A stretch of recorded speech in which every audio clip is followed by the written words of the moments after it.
Makaba kanilma kana fura qulqulluu waaqa tokkotti ni amanna. Amiin. Hordoftoota fi kabajamtoota chaayinaalii Beeteltuubii hundumti keessan lafaa fi bakka jirtanitti nagaa waaqayyoo akkam jirtu akkamiin yeroo kana geessani. Amiin. Waaqni keenya uumaan keenya jaalalaa farjummaa isaatii yeroo kanaan kan nu ga'e maqaa waaqayyoo kan galateeffame kan ulfaatamu haa ta'u hanga bara baraatti. Amiin. Guyyaa irraa kan ammoo egaa maatiiwwan waaqayyoo sagantaa lama taaniif kan geessinu keessummaan keenya barsiisaa Fayyisaa Kumsaa jedhamu. Chaayinaalee isaanii immoo Fayyuu Aappituuf jedhama jechuudha. Isinis chaayinaalee isaanii kana sabiskiraayib gochuun karaa isaaniitiinis barumsa gahaa argachuu dandeessu jechaati. Guyyaa irraa kan akkuma beekamu haaromsa ortodoksii namni jedhamu gaafiiwwan gara maatii waaqayyoo nagaan waaqayyoo lafa sindirtu hundatti sin qaqqabu jechaa guyyaa irraa geessanii. Tole namoonni baay'een isaanii karaa FB akkasuma karaa miidiyaawwan garaagaraatiin gaafii haaromsa ortodoksii gaafiiwwan garaagaraa kaasanii ni dhiyeessu jechuudha. Akkasuma poostis godhanii namoonni baay'een gaafii kana ni fudhatu. Kanaaf gaafiin guyyaa har'aa kana nuti FB yookaan immoo miidiyaawwan garaagaraa irratti arginu dhiyeessine waa'ee araarsummaa jechuudha. Araarsummaadha. Araarsummaan kunis immoo qulqulleettii dubaraa Maariyaam araarsuu dandeessi gaafa jedhu.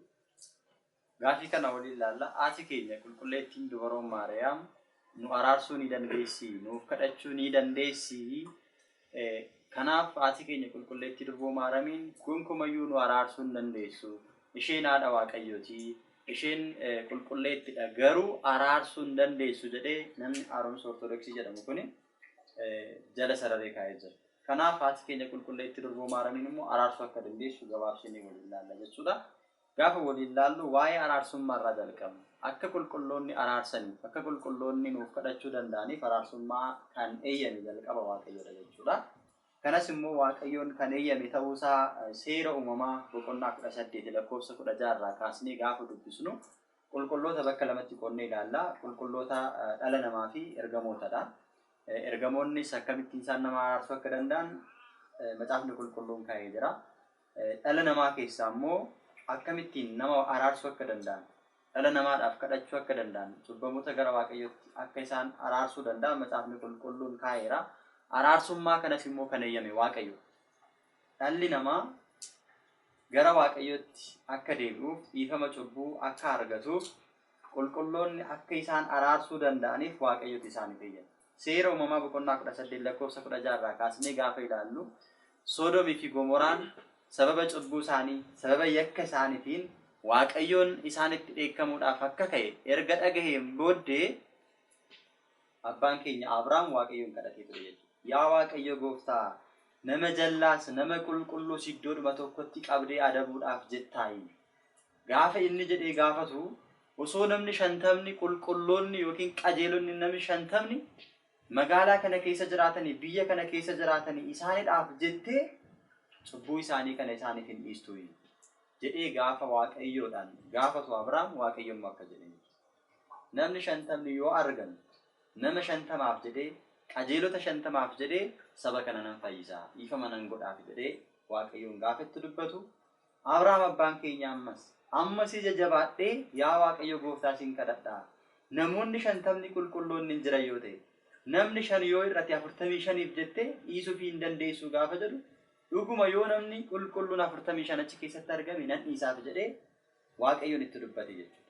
Kanarraa kan ka'e deemee Abrahaam hanga nama 10tti gaafate jechuudha. Qulqulloonni namni 10 yoo as keessatti argaman isaaniif jettee dhiistuu gaafa jedhu namni qulqulluun yookiin namoonni qajeeloon 10 yoo argaman isaaniif jedhee nan dhiisadhee waaqayyo waadaa galeef jechuudha. Kanaaf gaafa ilaallu waaqayyootu akka qulqulloonni dhala namaadhaaf kadhatan akka qulqulloonni araarsaniif waaqayyootu eeyyame waan ta'eef iyyuu qulqulloonni nu araarsuu danda'u. Qulqulloota keessaa immoo haati keenya qulqulleettii durboo Maariyaamiin ishee tokkodha jechuudha. Addunyaan kun baachuu kan hin dandeenye gadameessa ishiitti baattee ibiddi waaqummaa osoo ishee hin gubin waaqayyo gooftaan samii irraati ishee filatee gadameessa ishee keessa buluudhaan ergamoonni waaqayyo fuula isaa fuuldura dhaabbachuu kan hin dandeenye isheen garuu arma ishee hoosistee gadameessa isheetti baattee gammoojjii biyya Gibxitti fudhattee kan godaantee Abrahaam faa kan caaltu isheen immoo kana caala waaqayyotti nu araarsuu dandeessi waan ta'eef iyyuu waan itti dabalatu yoo jiraate irratti waa'ee araarsummaa irratti jechuudha macaafa qulqulluu keessa. Tole barsiisaa keenya guddaa galatooma jechaa egaa araarsummaa jechuun maal jechuu akka ta'e ibsitanii jirtu jechuudha. Araarsummaa jechuun gooftaan keenya qorichi keenya Yesuus Kiristoos aangoo dhala namaatiif kennee dhalli namaa immoo namoota keessaa qulqulloota jedhamanii cubbuu namoota gara waaqayyootti dhiyaatanii kan kadhatan jechuudha. Isaa kana keessaati immoo qulqulleettii dubaroo maaramiin tokko akka isheen taate ibsitanii jirtu jechuudha. Seenaa kana fakkaatu macaafa qulqulluu keessaa seera uumamaa boqonnaa 20 lakkoofsa tokkotti kaasnee gaafa dubbisnu seenaa bal'aa argina. Kunis abbaan keenya Abrahaam haadha manaasaa Saaraa wajjin gara biyya waaqayyoon isaaf eeyyametti gaafa ba'u biyya waaqayyoon isaaf eeyyame keessa gaafa jiraatu namni tokko biyya Geerar jedhamu irratti kan moo'e mootii Abimelek jedhamutu jira ture. Mootiin kuni haati manaa Abrahaam baay'ee miidhagduu waan taateef isaarraatii haadha manaa kana fudhachuu waan barbaadeef hin fudhateera. Gaafa inni Saaraa fudhatu waaqayyo mul'ataan yookaan immoo abjuu keessa gara Abimelekitti dhufe. Abimelekin gaafatee ati akkamitti haadha manaa nama qajeelaa fudhachuu dandeessa? Akkamitti cubbuu guddaa kana hojjechuu dandeessa? Kanaaf siif hin ta'uuti ani siif hin eeyyamneeti haadha manaa kana deebisiiti Abrahaamiif laadhu jedhe. Abrahaam namni waaqayyo inni raajadha. Inni siif kadhachuu hin danda'a. Ati garuu haadha manaa isaa kana deebisuu yoo baatte halkanuma kan hin duutan jira waaqayyo.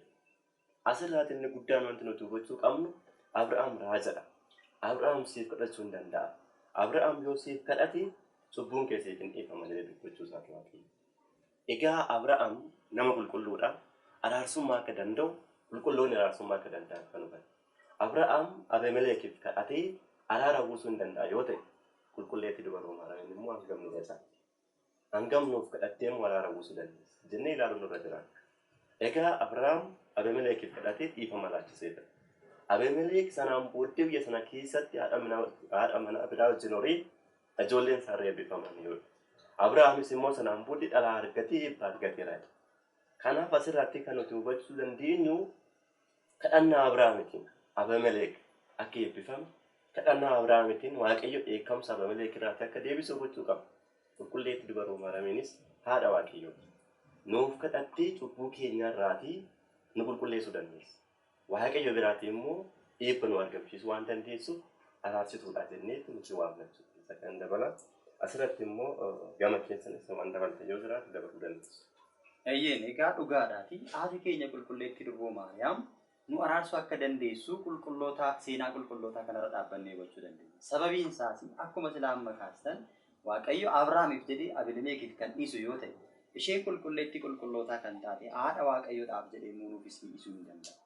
Waaqayyo karaa ulee Museetiin galaana Eertiraa addaan kutee saba Israa'eliin galaana Eertiraa addaan kutee lafa gogaarra kan ceesise kadhannaa haadha keenyaaf jedhee waaqayyo gooftaan keenya immoo nuun cubbuu keessaa gara jireenyaatti nu fiduu ni danda'a. Kadhannaa isheetiif jechuudha. Sababiin isaas haati keenya qulqulleetti durboo Maariyaam osoo waaqayyo sanyii nuuf hambisuu baatee akka Sodoomii fi Gomoraa taanee turre jedhee macaafa Isaayyaas irratti akkuma dubbate osoo haati keenya qulqulleetti durboo Maariyaam nuuf hin kennine ta'e karaa Hewaaniin gannanni jannataa kan cufame karaa isheetiin immoo kan nuuf baname gara jannataatti kan galle sababa isheetiin fayyina bara baraa kan arganne haati keenya qulqulleetti durboo Maariyaamiin nu araarsuu ishee shakkinu. Sababiin isaas seenaa biraa macaafa qulqulluu keessaa kaasnee ilaaluu dandeenya. Macaafa Iyyoobii boqonnaa 42 lakkoofsa 8 irraa kaasnee gaafa ilaallu Iyyoob namni jedhamu nama waaqayyo akka ta'e ni beekna seenaa isaa jechuudha. Qorumsa hedduutu isarra qaqqabe. Haati manaa isaa dhiistee deemte. Ijoolleen isaa jalaa dhumanii qabeenyi isaa dachaadhaan qabu hundumti erga jalaa dhumeen booddee namoonni hundumtu erga irraa fagaatanii qaamni isaallee hanga ciccitu dura isitti gaafa gahu hiriyoota sadii iddoo fagoo irraa jiran isa gaafachuu dhufanidha. Amma yoomitti waaqa kana waaqessita? Waaqa kana arrabsitee hin duutu silaa du'uun kee noolu jedhanii hanga isa dubbachuu dura isitti haati manaa isaa hanga jecha kana dubbachuu dura isitti geesseetti jechuudha. Kana keessatti garuu abbaan keenya Iyyoob maal jedhe kan naaf kenne waaqayyoodha. Kan narraa fudhate waaqayyoodha.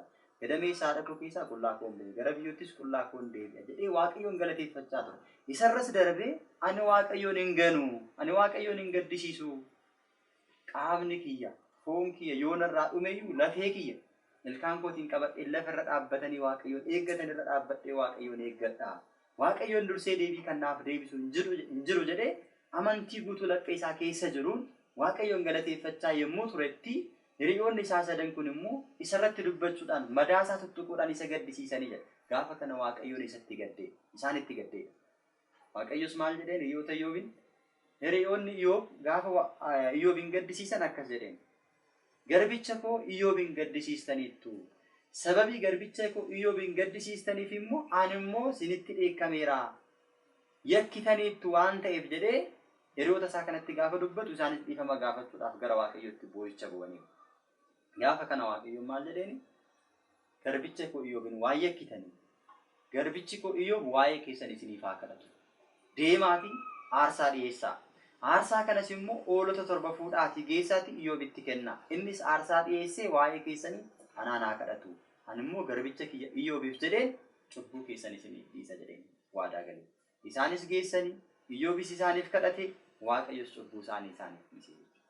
Qulqulluu Iyyoobiif jedhee Waaqayyo gooftaan keenya uumaan keenya hiriyoota Iyyoobiif kan dhiisu yoo ta'e kennaa fannoo jalaa kan taate haadha Waaqayyoo obboleettii ergamootaa haadha saba hundumaa kan taate fannoo jalatti kan nuuf kennamte akkuma Museen saba Israa'el keessaa bakka bu'uudhaan xillaata yookiin taabota Waaqayyoo fudhate Yohaannis abbaan keenya qulqulluu Yohaannis immoo fannoo jalatti saba biyya lafaa kana bakka bu'uudhaan haadha nuuf taate isheen akka nu araarsituu fi haadha keenya qulqulleetti durboo Maaramii akkuma fudhate kennaa taasisee Waaqayyos ilaa haadha kee jedheeni haadhummaa ishee innis fudhate nutis fudhannee jira nu araarsuu dandeessa. Iyyoobiif Waaqayyo dhagahee fi hiriyoota isaaf Waaqayyo kadhatee fi Waaqayyo isaaf dhiise. Haati keenya qulqulleetti durboo Maaramiinis waa'ee keenyaaf gaafa nuuf kadhattu isheedhaaf jedhee nu dhiisuu danda'a. Sababiin isaatii isheen gadameessa isheetti baasteetti. Harka isheetti baatteetti, harma ishee hoosisteetti, waadaa qabdi waan ta'eef waadaa sanaaf jedhee nuuf dhiisuu danda'a waan ta'eef waan itti dabaltuu qaba. Egaa barsiisaa keenya asirratti bal'inaan nuuf ibsanii jirtu jechuudha. Asirratti wanti itti dabalu yoo jiraate macaafa qulqulluu gaafa dubbisnu macaafni qulqulluun iddoo baay'eetti waa'ee keenya qulqulleetti yeroo maaran ragaa ba'a jechuudha. Macaafota kakuu moofaa keessaatii ka'ee waa'ee qulqulleetti yeroo maaran iddoo baay'eetti hin dubbatu. Macaafota jiran keessa gara faarfannaa Daawititti gaafa dhufnu faaruu Daawit boqonnaa 45 lakkoofsa 9 irraatii gaafa dubbisnu mootittiin uffata warqee uffattee mirga gooftaa dhaabbatte. Daawit kan dubbate Daawit jechuun nama Waaqayyoo jechuudha. Daawit hafuura qulqulluudhaan guutamee raajii ganaa kakuu haaraa keessatti hundumaa isaa argee raajiidhaan nama macaafa qulqulluu barreessaa ture. Hafuurri qulqulluun isatti mul'achuudhaan laphee isaa qulqulluu ta'uudhaan Waaqayyoon isa jaalate waa'ee haadha Waaqayyoo ganaa bara kakuu haaraatti waggaa 1000 booddee kan raawwatamu nama barreessaa ture Daawit. Bara sana keessa waa'ee haadha keenya qulqulleetti yeroo maaran waan baay'ee barreessaa ture. Fakkeenyaaf mootittiin uffata warqee uffattee mirga kee dhaabbatte. Namoonni baay'een haadha keenyatti si'oon jedhanii gara isheettis deemanii kophee miila isheetti illee kufanii akka isheedhaaf sagadan kabajni akka ishee barbaachisu kana hunda barreessaa ture Daawit. Gara jecha kanaatti dhufnee isa kana gaafa ilaallu mootittiin uffata warqee uffattee mirga kee dhaabbatte. Maal jechuudha sagaleen kun? Uffata warqee uffattee mirga kee dhaabbatte jechuun nuuf kadhatte jechuudha. Nu araarsite jechuudha. Riqicha jireenyaa kan taate namoonni garaa jeetan gara Waaqayyootti dhiyaachuu akka danda'an fuula Waaqayyoo dhaabbatte kan kadhattu jechuudha. Uffata warqee uffatte jechuun uffannaa warqeetti kan fakkeeffame araarsummaa isheeti. Yookaan kadhannaa isheen eebba isheen dhala namaa biraa argamsiisuu dandeessu. Kadhannaa isheen namoota Waaqayyo biraatti fiduu dandeessu jechuudha. Uffannaa warqee jechuudha. Kanaaf Daawit hafuura qulqulluudhaan guutamuudhaan waa'ee haadha keenya argee dubbachaa barreessaa ture. Yeroo hunda fuula Waaqayyoo dhaabbattee akka kadhattu namoonni baay'een isaanii asirratti maal jedhu qulqulleetti dubaroo maaramee nuuf fudhachuu hin dandeessu. Maaliif mirga gooftaa dhaabbatu? Hin kadhattu osoo ta'e taa'uu dandeessa. Hin kadhattu osoo ta'e iddoo sana jiraachuu dhiisuu dandeessa. Garuu mirga ilma ishee dhaabbachuu ishee dhala namaaf kadhachuu ishee kan agarsiisu. Namni tokko fakkeenyaaf gaafa nama araarsu yookaan ergaa tokko dhaamsa tokko gaafa namaaf dhaabbateetti kan namaaf himuu danda'u. Gara mana tokkoo deemee yookaan gara nama tokkoo deemee kan inni himuu danda'u dhaabbateetti. Qulqulleetti dubaroo maaramis mirga ilma ishee dhaabbattee himuu dandeessu waan ta'eef badii keenya balleessaa keenya dhiifama argamsiisuudhaaf mirga ilma ishee dhaabbattee nuuf kadhattee nu araarsuu dandeessu. Kanaaf namoonni baay'een isaanii hubannoo dhabuudhaatiin kan ta'e hiika macaafa qulqulluu wallaalanii araarsummaa qulqulleetti dubaroo maaramii yeroo itti kaadan argina jechuudha. Namoonni kaadan kuni ejji hafuura isaanii jaamee hubannaa macaafa qulqulluu waan dhabaniif mana wanta adda biraan jiru. isaaniif wanti ta'u yoo jiraatu nuti immoo isaaniif kadhatu. Namoonni kun gara kanaa akka dhufan, namoonni kun araarsummaa qulqulleettii itti baroo maaramee akka isaan beekan, namoonni kun hiikama gaafa qulqulluu gochuu akka danda'aniif isaaniif kadhachuudha. Malee yeroo baay'ee falaasama isaan kaasan, haaromsa ortodoksiidhaan isaan barreessan duuka buunee guddaa ta'uu kan jiraatu. Macaafa qulqulluu gochuu nu jira. Abbootii keenya hordofuu nu jira. Hubannaa barsiisonni keenya kallattii garaagaraatiin kennan duuka buunee macaafa qulqulluu dubbisnee hiikama macaafa qulqulluu kana kallattii kanaatiin hubannaan wanti nu daangessu, wanti nu kuffisu, wanti nu raabsu, wanti nu sodaachisu hin jiru. Kanaaf macaafni qulqulluun bifa kanaatiin dubbata. Dhagaa gama keessaniis barsiisa wanti dabalata yoo jiraate akka ergaa dhumaatti wanti ta'an. Xumura irratti egaa barsiisaa keenya waan hin jedhu yoo jiraatu waa'ee durboo maaramiidhaa fi durboo maaramiin nuufiin kadhattu jedhanii akkuma haaromsitoonni shakkitoonni mana amantaa keessaa ba'anii dubbatan osoo hin taane Waaqayyo waadaa qulqullootaaf gale.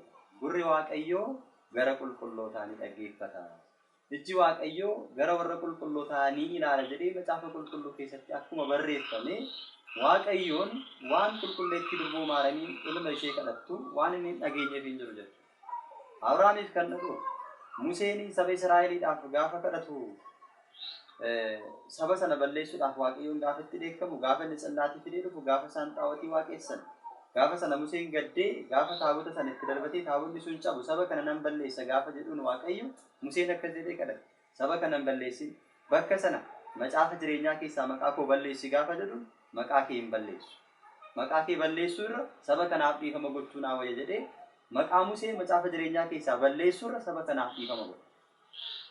Kanaafuu waadaa haadha keenyaaf jedhee nu balleessu Waaqayyo badiidhaaf kan nu balleessuudhaaf ka'e yakka keenyaaf kan baduudhaaf kaane waadaa isheedhaaf jennee dhiifama argachuu dandeenya.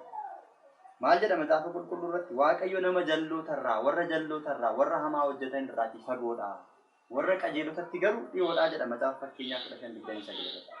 Qajeelota keessaa immoo qulqulloota keessaa qulqulleettiin isheen jalqabaadha keenya durboo maarami. Kana addunyaan nu ragaa ba'a macaafa qulqulluu miti. Qulqulleettii waan taateef kan ishee filate, kan ishee irra bulu. Dubartoota addunyaa keessa jiran keessaatii ishee malee kan filate hin jiru. Abbaan keenya qulqulluu Salamoon maal jedhee macaafa fakkeenyaa 31:29 irratti dubartoota baay'eetu waan ba'eessa raawwata. Dubartoota baay'eetu waan hedduu waan gaarii raawwata. Garuu isaan keessaa adda ta'e. Addaadhaati keenya qulqulleetti durboo maarami. Afaan ergamootaatiin kan galateeffatamtu, afaan uumamuu hundaatiin kan galateeffatamtu, addunyaan kun baachuu kan hin dandeenye gadameessa ishiitti kan baatte, fayyisaa addunyaa qoricha addunyaa kan nuuf laatte isheedha waan ta'e. Kanaafiyyuu Museedhaaf jedhee Waaqayyo saba Israa'elitti kan araarame. Iyyoobiif jedhee hiriyoota isaatti kan araarame. Abrahaamiif jedhee Abimelekif dhiifama kan taasise haadha keenya durboo maaramiidhaaf jedhee dhiifama nuuf gochuu ni danda'a. Waadaa qaba. Warra maqaa keetti amanan, warra maqaa keetiin mana amantaa ijaaran ani immoo iddoo jireenya bara baraan isaan ka'a. Warra dheebotanitti maqaa keetiin dheebuu kan baasan ani immoo bishaan Eden Gannat keessaa yaa'uun obaaseen dheebuu isaan baasa. Warra beela'an maqaa keetiin kan nyaachisan ani immoo ibistii jireenyaa nyaachise beela isaan baasadhee Waaqayyo waadaa gareef qaba waan ta'eef. Waada Waaqayyo immoo hin diigamu, kakuu Waaqayyo immoo hin diigamu. Ani bara baraan kakuu si waliin galeera jedhee waadaa galeefii jira jechuudha. Waaqayyo Tsiyooniin filateera. Bultoo isaas akka taatuuf jaallateera jedha. Macaafa faarfannaa 131:13 gaafa dubbisu. Waaqayyotu ishee jaallate, Waaqayyotu ishee filate. Kan ishee filate immoo Waaqayyoon hanga dhumaatti saba kanaaf waadaa kakuu taatee akka jiraattuuf taasisee haadha taasisee nuuf kenneera waan ta'eef waan haadha keenyatti nu shakkisiisu hin jiru. Ishee mitiiti ilma ishee fayyisaa addunyaa gooftaa keenya Yesuus Kiristoosiin kan deesse miti. Warra isatti dhiyaatan warra qulqullummaadhaan deddeebi'aniif Waaqayyo kadhannaa isaanii akka isaaniif dhagahuu danda'u macaafa qulqulluu irratti dubbatee jira. Fakkeenyaaf yoo ilaalle macaafa Yaaqoob 5:13 irraati kaasnee yoo dubbisne isin keessaa namni rakkinni itti dhufe jiraa jedha. Inni haa kadhatu jedha. Namni rakkinni itti dhufe yoo jiraate haa kadhatu erga jedheen booddee namni gammadu jiraa inni immoo faarfannaadhaan Waaqayyo naa galateeffatu erga jedhe isin keessaa namni yoo dhukkubsatee jiraate jaarsolii waldaa kiristaanaa yookiin luboota walitti waamsisii dibata qulqulluu haa dibanii kadhannaa haa godhanii fi kadhannaan amantiidhaan godhamu kun isa dhukkubsataanii fayyisaa jedhee macaafa qulqulluu irratti dubbatee jira. Gaafa dhukkubsanne gaafa rakkanne abboota lubootaa akka nuti waammachuu danda'u. Isaanis kadhannaa akka nuuf godhan erga nuuf godhaniin booddee dibata qulqulluus akka nu diban erga nu dibaniin booddee immoo kadhannaa amantaadhaan taasifamu fayyisuu akka danda'u macaafni qulqulluun nutti hime waan ta'eef durboo maaramee miti isheedhaa gaditti qulqulloota warri jedhaman abbootiin lubootaayyu yoo kadhannaa nuuf godhan nu fayyisuu ni danda'u kadhannaan isaanii waaqayyoon ni dhagaa waan ta'eef kanaafuu nuti ortodoksonni kadhannaa haadha keenya durboo maaramitti waan nu shakkisiisu hin jiru. Haaromsa ortodoksii warra haaromsuu barbaadan warra karaa garaa garaatiin istiraatejii daabiloosiin duukaa bu'anii gorsa daabiloosiin dhagahan akkuma kaleessa gooftaan keenya qorichi keenya Yesuus Kiristoos addunyaa kana fayyisuuf gara biyya lafaatti dhufee osoo jiru Israa'eloonni sagalee isaa osoo dhaggeeffatanu warri Yihuudootaa immoo irratti qaanii fannoo irraa akkuma oolchanii warri damee isaanii ta'an arras ni jiru waan ta'eef isaan irraa fagaannee amantii keenyaan jabaannee hanga dhumaatti jabaachuu qabnaan amsa kiyya. Egaan kabajamtootaa fi hordoftoota Beeteltuubii sagantaa keenya guyyaa irraa kanumaan kan goolabnu ta'a barsiisaa keenya guddaa galatooma chaayinaalessaanii baay'ee aabbisuuf jedha haaraadha achirrattis sagalee waaqayyoo dabarsaa jiru achirraas barumsa argachuu dandeessu sabiskiraayib gochuudhaan kanas sabiskiraayib gochuudhaan sagalee waaqayyoo waliitiin haa barannu jalqabsiisee kan xumursiisee abbaa ilma hafuura qulqulluudhaaf galannaa ta'u araarsituu haadha keenya durboo maaramiif ergamoota qulqulloota isaatti galannaa ta'u tasbaata Egzaabeer wala walaaditu dingil wala maskalii fayyadan.